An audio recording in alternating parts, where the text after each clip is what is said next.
لە شەودا بۆ دەناڵێنم هۆنراوەی مەلا ڕەوف خوێندنەوەی ئازاد پێنجوێنی. لە شەودا بۆ دەناڵێنم کوشتمی سورمەی چاوەکانت، لە سوبحدا دەم بە دوعام خوا حیفزی بکە ئیمانت. میسلی نەقشی مانی وایە لەعلی لەبوو خەتی ئەبرۆ، ڕۆخت قەتڵی حەڵاڵم کرد ئەمان دەستم بە دامانت.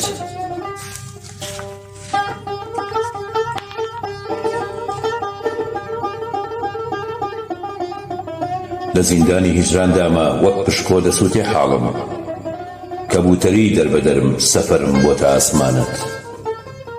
قەتعی ئومێدی من مەکە بە شمشێری بێمروەتی، شەرحی سووتان بە من ناکرێ لە سایی لەعلی خەندانت.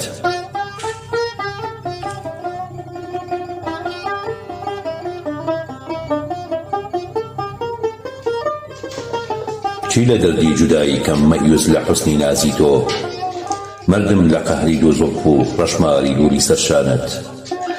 گەر دەتەوێ شەرحی مەحنەت شەرحی هیجرانم بزانی، داستانی دڵ هەر ئەوەیە مەلا ڕەوف بە قوربانت.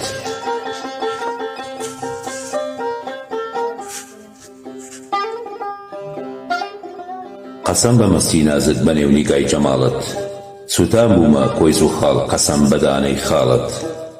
زیارەتگای زەنەخدانت گوناحم دەشواتەوە، خوات بێ بۆ عیلاجی دڵ ئەی دەستم بە دامانت.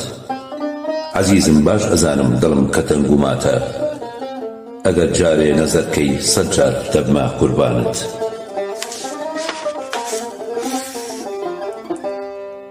شۆقی خۆش نابێ لالە نەیبێ ئاگر و دووکەڵ، ڕۆحی من دەسووتێنێ کەمزەی چاوی فەتانت.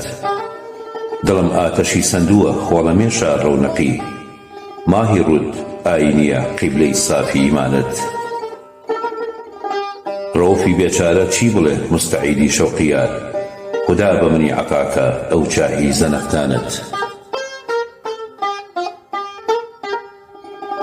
جانا ئەبەد بە من ناکرێ شەرحی حوستی چاوەکانت، سەر و ماڵی تاڵان کردم پەرچەم و زوڵفی ئەفشانت. دیدەنی ماهی ڕووی تۆیە مەستم ئەکا بێ قەید و شەرت، ڕووی خۆتم لێ وەرمەگێڕە دەستی من بێ بە دامانت.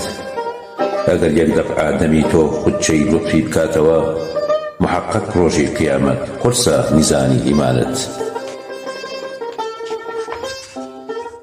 عشقم دەرسی مەجنونی دەخونم، ئەو سافی بڕۆی تۆ ناکرێ بە قەڵەمی ڕەقیبانت.